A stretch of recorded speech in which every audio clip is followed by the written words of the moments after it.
इस कार्यक्रम के पुण्यार्जक हैं आयोजक श्री अबुर्द गिरिराज जैन श्वेतांबर तपा गच्छ गगन उपाश्रय ट्रस्ट, पिपली बाजार, इंदौर। सहयोगी समग्र जैन श्वेतांबर श्री संघ, श्री जैन श्वेतांबर मालवा महासंघ, नवरत्न परिवार, इंदौर।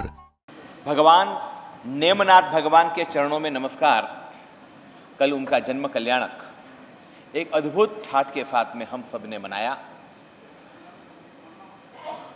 गिरनार मंडन श्री नेमनाथ परमात्मा हम सभी के कल्याण के लिए है।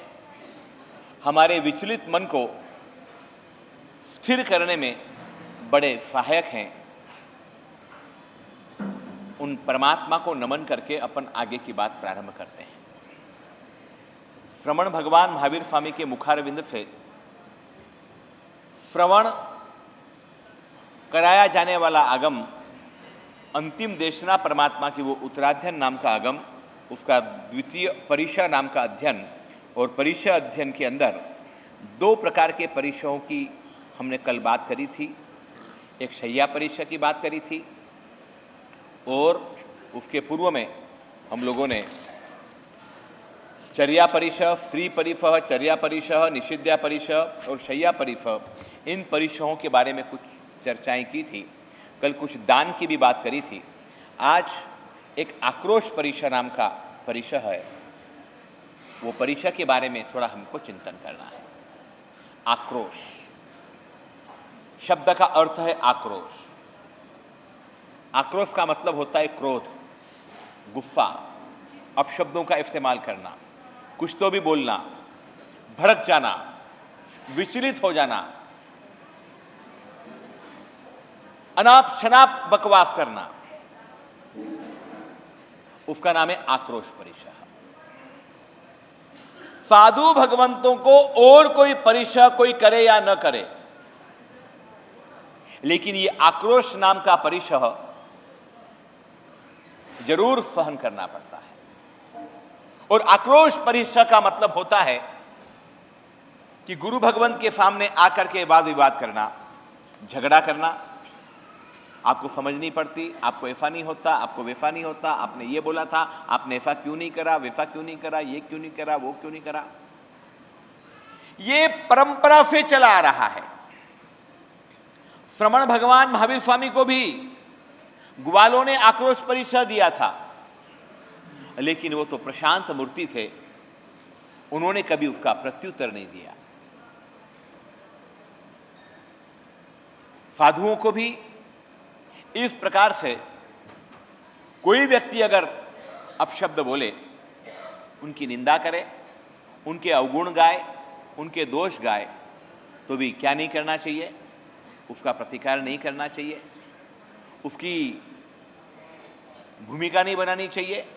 किसने क्या बोला है इस विषय में कोई भी प्रकार की लंबी बातचीत नहीं करनी चाहिए।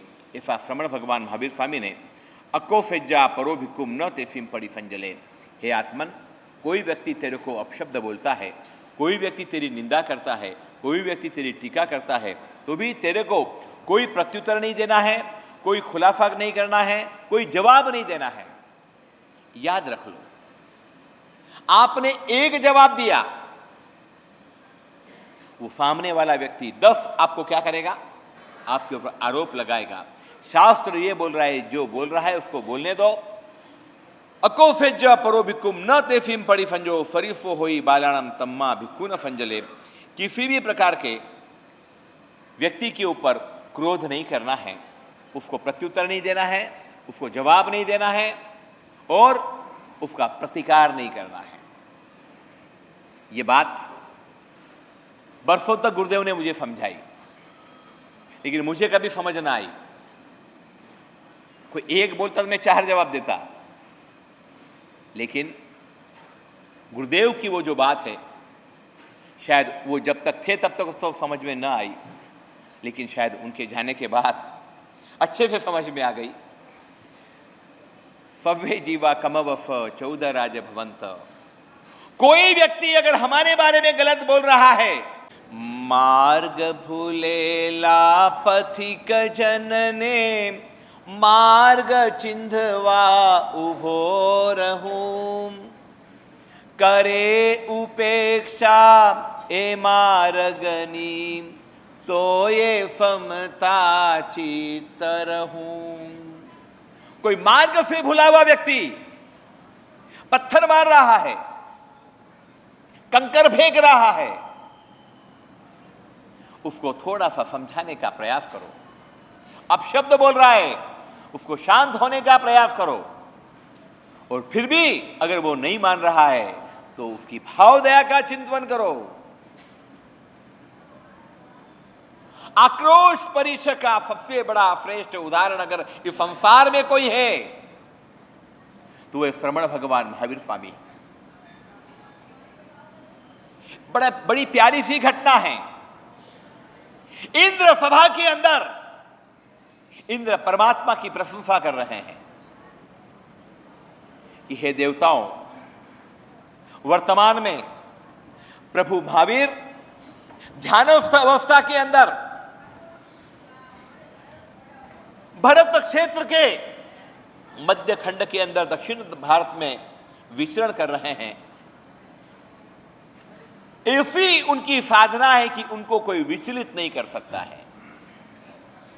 संगम नाम का देव खड़ा हुआ। संगम ने कहा, इंद्र महाराजा, आप भगवान के प्रति पक्षपात करते हो। ये पक्षपात का आरोप अभी उत्तम रत्न ने बोला, हमारे ऊपर साधुओं के ऊपर ये आरोप नहीं लगता है, ये इंद्र के ऊपर भी लगता है, ये भगवान महावीर स्वामी के ऊपर भी लगता है। कई लोगों ने बोला कि फुलफा कोई क्यों, हमने क्या बिगाड़ा, फुलफा तुम्हारी खास हो गई क्या, इसलिए उनको धर्मलाभ भिजवाया, हमारी क्या गलती थी। तो ये आक्रोश पर सबको बर्दाश्त करना पड़ता है। लेकिन संगम ने पक्षपात का आरोप लगाते हुए कहा कि मनुष्य व्यक्ति, उसकी औकात क्या है, मैं जाता हूं, अभी विचलित करके आता हूं।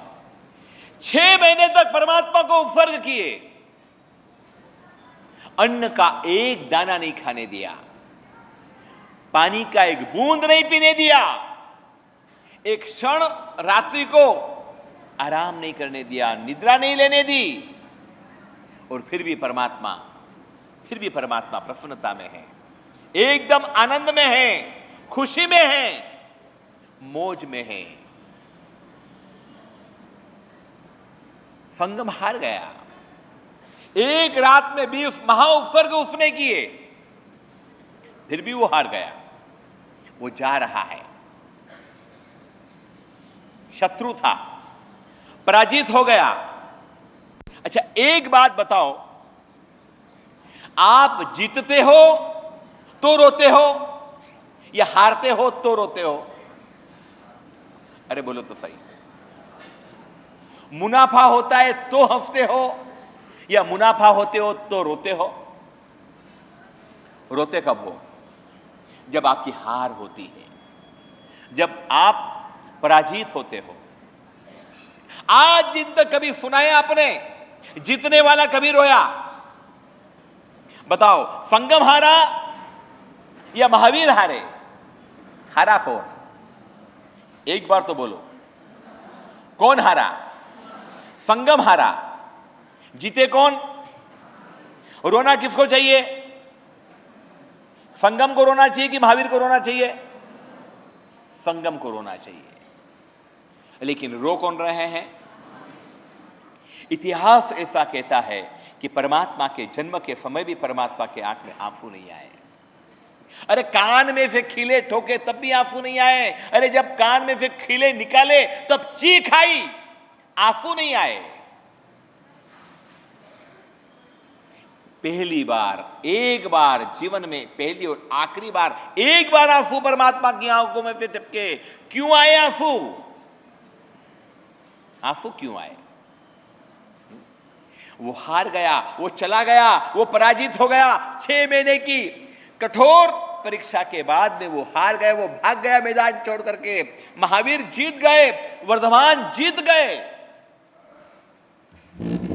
लेकिन फिर भी परमात्मा की आंख में आंसू है, सिर पर दया के आंसू है, मात्र करुणा के आंसू है।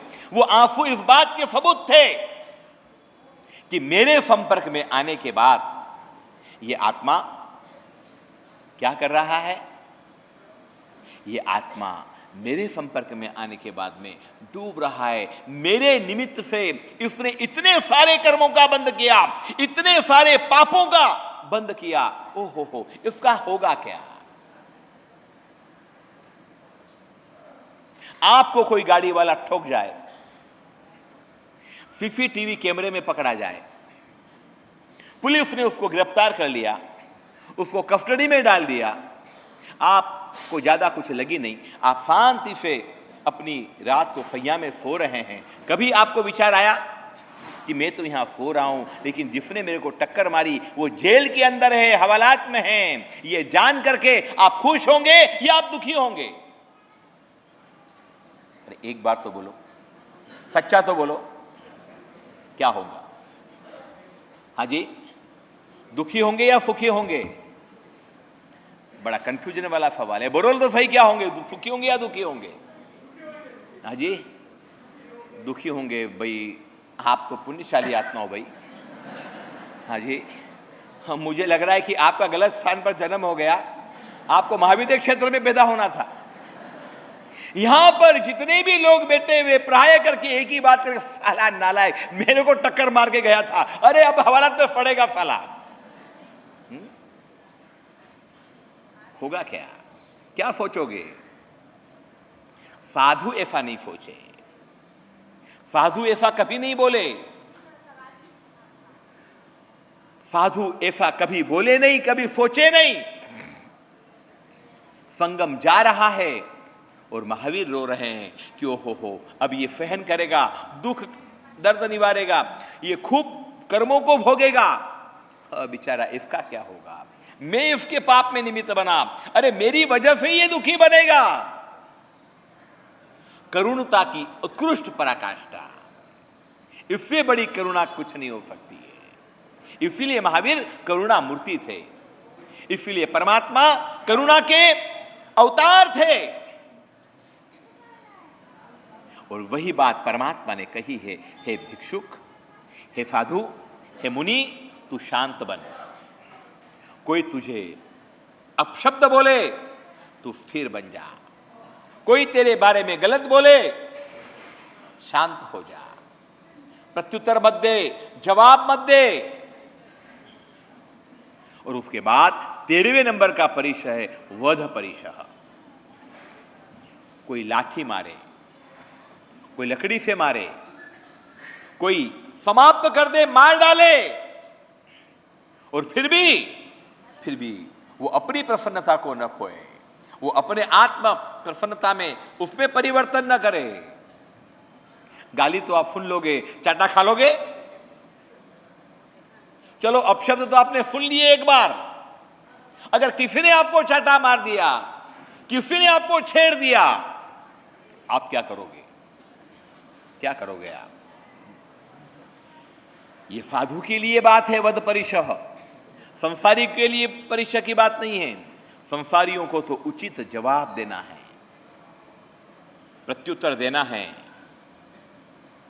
अनेक प्रकार के शास्त्रों में उदाहरण है कि जिसको केवल मोक्ष की प्राप्ति करनी है, ऐसे पुण्यशाली व्यक्ति, ऐसे भाग्यशाली आत्मा, साधु वृत्ति को धारण करने वाले, वो वध की परिस्थितियां बने तो भी वो प्रसन्नता में रहे।